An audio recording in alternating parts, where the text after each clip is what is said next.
Baik, di sini saya akan membahas atau membicarakan mengenai konflik agraria. Sebelum masuk secara langsung kepada konflik, kita akan kembali meninjau ulang terkait pengertian dari tata kelola agraria. Tata kelola agraria adalah sistem pengaturan kepemilikan, pemanfaatan, dan distribusi tanah yang bertujuan untuk menciptakan keadilan dan kesejahteraan bagi masyarakat. Tujuan utama dari tata kelola agraria ialah memastikan bahwa setiap warga negara memiliki akses yang adil terhadap sumber daya tanah. Tata kelola agraria memiliki tujuan utama, yaitu memastikan bahwa setiap warga negara memiliki akses yang adil terhadap sumber daya tanah. Tata kelola agraria seharusnya memastikan pemerataan dan keadilan dalam kepemilikan serta penggunaan lahan. Namun dalam praktiknya, Indonesia masih menghadapi banyak konflik. Permasalahan utama di Indonesia meliputi tumpang tindih kepemilikan, lemahnya koordinasi antar instansi, dan minimnya pelindungan hukum bagi masyarakat kecil. Lantas apa dampaknya? Dampaknya akan muncul banyak sekali konflik agraria di berbagai daerah. Salah satunya, termasuk yang paling terkenal dan baru terjadi baru-baru ini, ialah konflik lahan di Pulau Rempang, Batam. Adapun konflik pada kasus Rempang ini, kronologi singkatnya bermula pada tahun 2023. Ketika itu pemerintah menetapkan proyek Rempang Eco City di Batam sebagai bagian dari pengembangan kawasan industri dan pariwisata. Tujuannya adalah menarik investasi besar untuk meningkatkan ekonomi nasional. Namun masalah kemudian dimulai. Proyek ini menyasar wilayah yang telah lama dihuni oleh masyarakat Melayu, tempatan secara turun-temurun. Warga diminta untuk direlokasi tanpa adanya sosialisasi memadai dan kejelasan ganti rugi. Akibatnya, terjadilah konflik. Masyarakat menolak keras kebijakan tersebut dan melakukan aksi demonstrasi. Ketegangan memuncak hingga terjadi bentrok antara warga dan aparat keamanan pada pertengahan tahun 2023. Lantas, dari kasus ini terdapat beberapa permasalahan yang dapat kita ambil. Yang pertama, kurangnya transparansi dan partisipasi publik.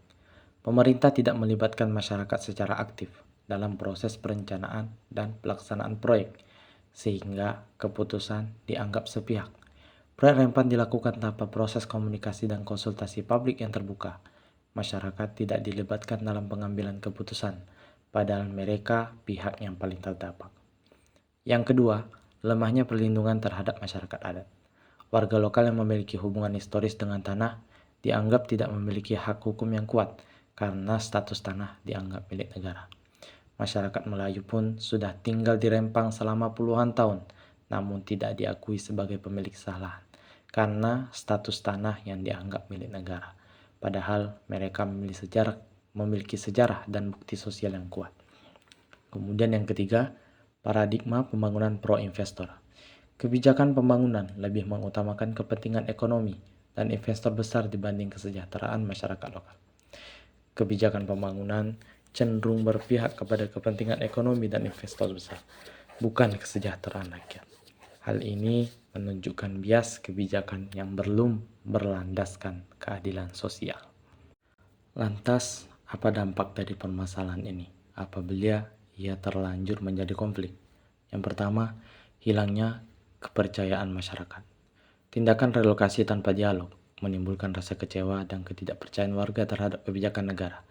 Masyarakat merasa diabaikan dan kehilangan kepercayaan terhadap komitmen pemerintah dalam menjamin keadilan.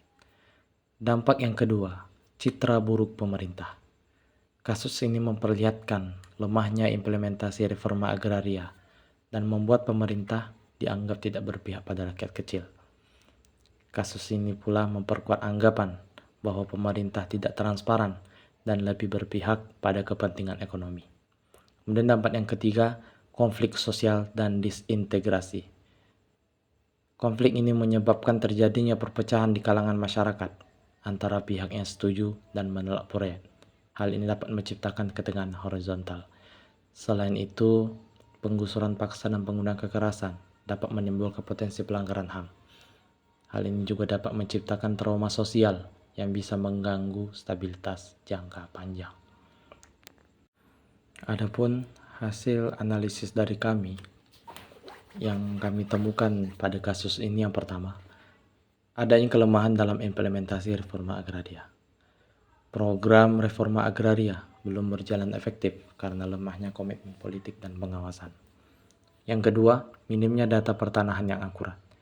Banyak wilayah yang tidak memiliki peta kepemilikan tanah yang jelas, menyebabkan tumpang tindih klaim lahan. Kemudian, kurangnya koordinasi antar lembaga. BPN, pemerintah daerah, dan kementerian terkait belum memiliki sistem terpadu dalam pengelolaan lahan. Kemudian yang terakhir, fokus pembangunan jangka pendek. Kebijakan lahan ini sering diarahkan untuk kepentingan investasi cepat, tanpa mempertimbangkan dampak sosial dan lingkungan panjang. Cukup sekian penjelasan singkat dari saya. Kasus Rempang menunjukkan bahwa tata kelola agraria di Indonesia masih menghadapi banyak tantangan, terutama dalam hal keadilan dan transparansi. Pembangunan yang seharusnya membawa kesejahteraan justru menimbulkan konflik karena mengabaikan hak masyarakat lokal. Oleh karena itu, keadilan agraria harus menjadi landasan utama dalam setiap kebijakan pembangunan. Tanah bukan hanya aset ekonomi, melainkan juga sumber kehidupan dan identitas masyarakat. Dengan tata kelola yang adil, partisipatif, dan berkelanjutan, Indonesia dapat membangun tanpa meninggalkan rakyatnya sendiri. Kasus Rempang mengingatkan kita bahwa tanah bukan sekedar aset ekonomi, tetapi juga identitas, sejarah, dan sumber kehidupan masyarakat. Tata kelola agraria yang adil berarti menjaga keberlanjutan bangsa. Sekian dan terima kasih.